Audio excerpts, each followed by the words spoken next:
as study, ya. Dan semua benda-benda study yang saya buat ni, ada banyak juga study-study lain yang saya buat. Contohnya dekat LKKM Kuala Pilah, dekat ADNR punya kawan-kawan dan lain-lain lah. So kalau anda ingin pergi dan melihatnya, dipersilakan lah.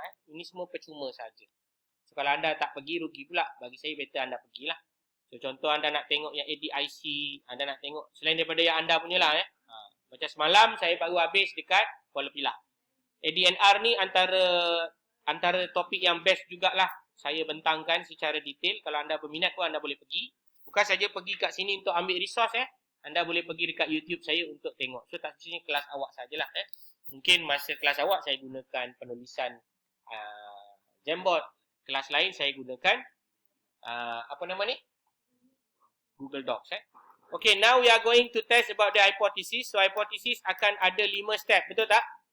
So step yang pertama kita akan ada yang berkenaan. Step yang kedua kita akan ada alpha 0.05. Step yang ketiga kita akan run and report. Kemudian step yang keempat kita akan ada decision. Dan step yang kelima kita akan ada conclusion. I'm having a tendency to repeat the same thing over and over again with regard to the steps. Therefore I'm going to copy it so that you know after this is what and what. Tapi itulah, bila saya copy, dia selalu akan ikut apa yang dia punya suka. Dia tak ikut apa saya punya suka. Faham tak? Macam ni kan, dia sengaja sambungkan dia. Patutnya jangan sambung. So saya belum dapat explore lagi lah macam mana cara tak nak bagi dia sesambungkan. Okay, step 1, we have two main idea that we want to spell it out. Here is null hypothesis. What is null? There is no significant difference of the stress values ataupun stress score with the standard. Standard kita berapa tuan-tuan dan puan? 9, betul? And then we have the alternative. What ALT? I'm going to say it as alternative. What is our alternative? There is apa? There is nothing to talk about because I'm hungry. Bukan There is significant difference. There is significant difference of the stress value ataupun score with the standard iaitu 9 lah ya. Kemudian run and report, you have two important informations that you need to report. What is that? T statistic is what? And then another one is P value. Betul tak betul? That's very good. Okay, kemudian decision. What kind of decision you have? If your P value is less than alpha, that means you need to do something. What is that? Reject the null hypothesis. However, if your P is more than alpha, you need to have the another one, which is the, apa dia? Yang you all duk nak nikah sangat ni lah. Fail to reject null. That is the idea. And then you are going to understand that conclusion will be as follows. If you reject the null, what does that mean? If you reject the null, that means there is significant difference. There is significant difference between variables. In this case, we are going to test our null, our standard value, which is 9 dengan the population mean. Kemudian jika kita fail to reject,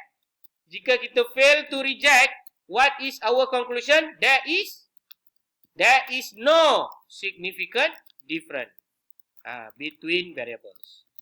Okay, semua ini ada di dalam saya punya folder. So tuan-tuan dan puan boleh ambil dan gunakan. Sebab saya tahu tuan-tuan dan puan mempunyai tahap kerajinan dan yang sangat tinggi. Jadi saya dah sediakan lah ya. Maknanya tuan-tuan dan puan boleh gunakan terus. Baik, mari kita buat sama-sama ya. Pertama, kita dah buat step 1. Dah buat belum? Saya type bagian nak gerak ni. Semalam lagi dahsyat, saya type banyak tau. Nak dekat 40 kali saya type hypothesis ni. Yalah, setiap kali nak bagi contoh, saya kena type. Again and again. However, the student need also to write. Ataupun anda type juga ke terpulang lah. Yang penting anda kena cuba untuk menggunakan kinesthetic so that you can try to remember the step. Yeah? Okay, you have the null, we have the alpha, we run and report, not yet, we are going to run it after this, and then we are going to make a decision, and lastly, we are going to make conclusion. 5 step hypothesis ni akan terpakai untuk differences test, and also correlation test, and also whatever study that you want to form. Anda belajar sampai ke level PhD pun, inilah 5 step hypothesis. Faham? Satu kali belajar, boleh pakai until the end of your life cycle. Life cycle. Lifetime lah. Life cycle lain kan. Life cycle hidup balik. Okay. So now let us begin to understand the way to analyze it. Go to analyze. Compare mean. One sample t-test. Betul tak? Anda tekan butang reset. Kemudian masukkan variable. Variable kita kalau confused, right click dan tekan variable name. Jadi dia smart sikit lah. Dia tunjuk nama variable kita yang kita dah namakan begitu cantik seperti yang saya ajar sebelum ni. Kemudian kita nak markah apa dia? Depression. So tuan-tuan dan puan masukkan markah depression dan kita nak test again the value of national standards, which is in this example we hypothetically said that around 9 value. Dah sudah. Kita boleh tekan butang paste.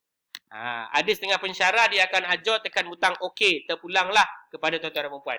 Cuma saya akan tunjukkan macam mana kalau saya nak buat daripada sinteks. Apa dia?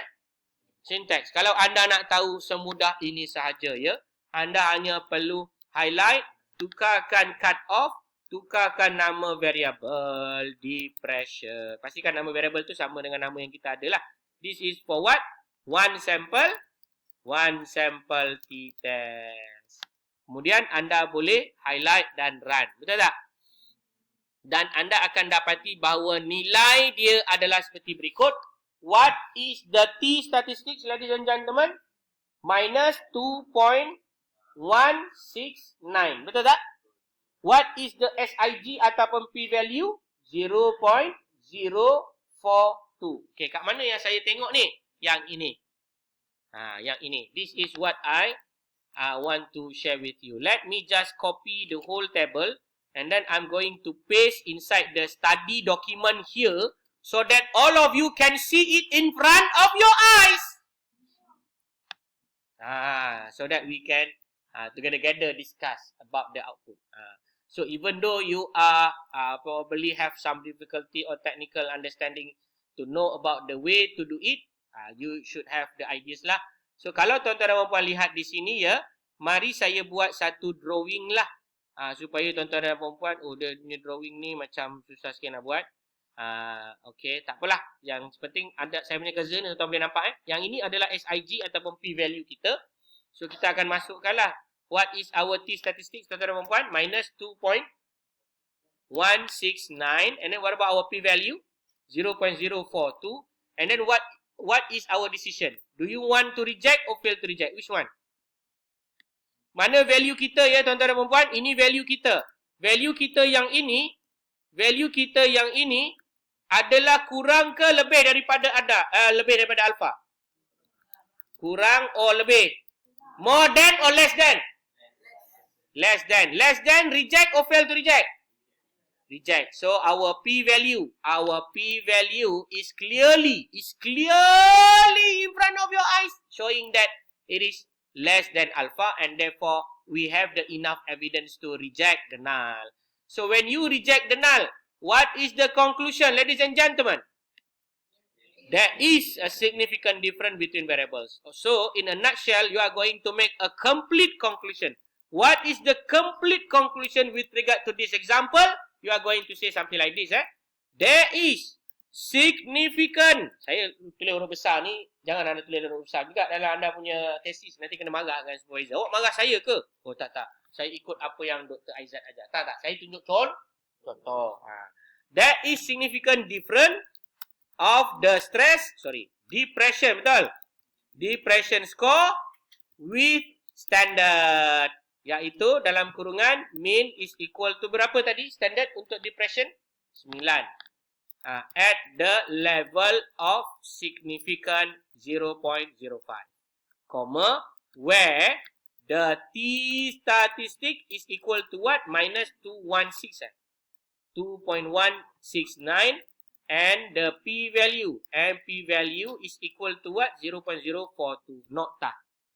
The mean, ni kena cerita. The mean value of the samples is lower than the standard given, where the value is recorded 6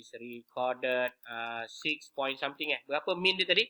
6.27, 6.27. While the mean, the standard is 9. Macam itulah. Ni contoh macam mana cara tuan-tuan dan puan ingin membuat conclusion. Setakat ini jelas ke tak jelas? Jelas ke tak jelas? Jelas nanti tuan-tuan dan puan akan menggunakan idea ini jugalah ketika membuat assignment.